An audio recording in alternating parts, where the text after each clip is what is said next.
satu dari Kang Anies, milih yang tidak bermasalah. Begitu gitu ya Kang Anies. Kira-kira begitu. Mungkin tadi sudah sempat disinggung soal etika Kang Anies. Menurut Kang Anies, etika itu seberapa penting bagi seorang pemimpin karena di debat kemarin. Masa ini dibahas lagi. Oke, maksudnya begini. Ya. Aduh, rame betul nanti. Ya udah, kalau gitu kita move ya. Gak apa-apa. Gak apa-apa. Ya, karena di debat kemarin Kang Anies tanya etika itu sebenarnya karena menganggap etika itu penting atau sekedar ingin mancing emosi lawan atau dua-duanya?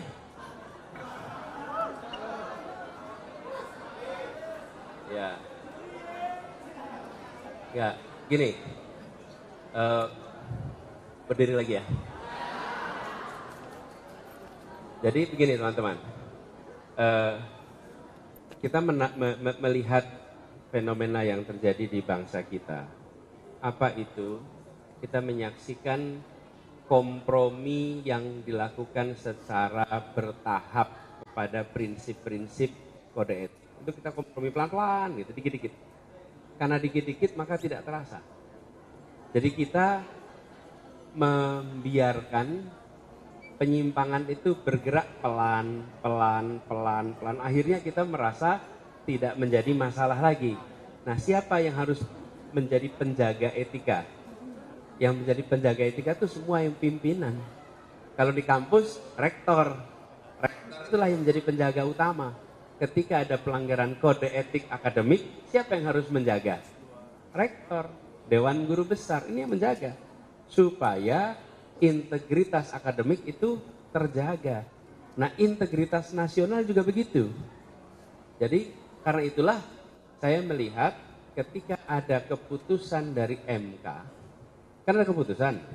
Kemudian sesudah itu ada MK, betul kan? Dan MK mengatakan terjadi pelanggaran kode etik berat, itu bukan tuduhan.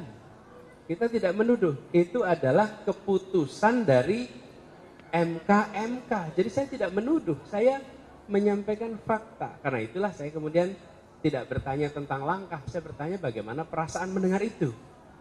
Karena kita semua yang mendengar juga merasa, waduh ini ada sesuatu yang tidak tepat.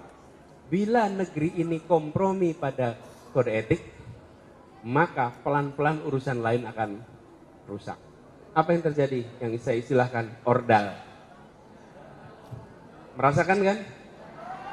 Merasakan anak muda berprestasi mau melamar pekerjaan kalah. Kalahnya dengan siapa? Ordal.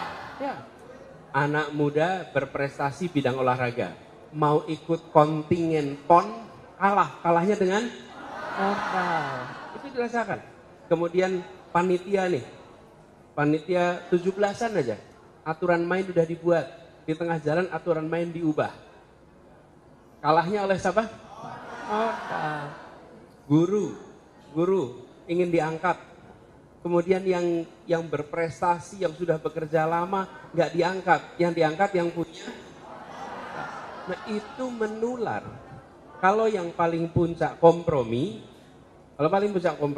maka yang bawah akan, dan itu dikatakan, Nang Rahma, ada sekelompok orang guru datang ketemu saya lalu cerita, Pak, di tempat saya guru yang diangkat yang punya ordal. Lalu ketika ditegur, kenapa yang diangkat yang jadi keponaannya si Anu, yang pamannya, macam-macam lah. Kemudian jawabannya apa? Di Jakarta aja pakai ordal, kenapa kita nggak boleh pakai ordal? Apa yang terjadi? Standar kita langsung turun. Maukah standar kode etik kita diturunkan? Berarti perlunya apa? Perubahan, itu kira-kira. Ini terakhirnya harus segera disudahi.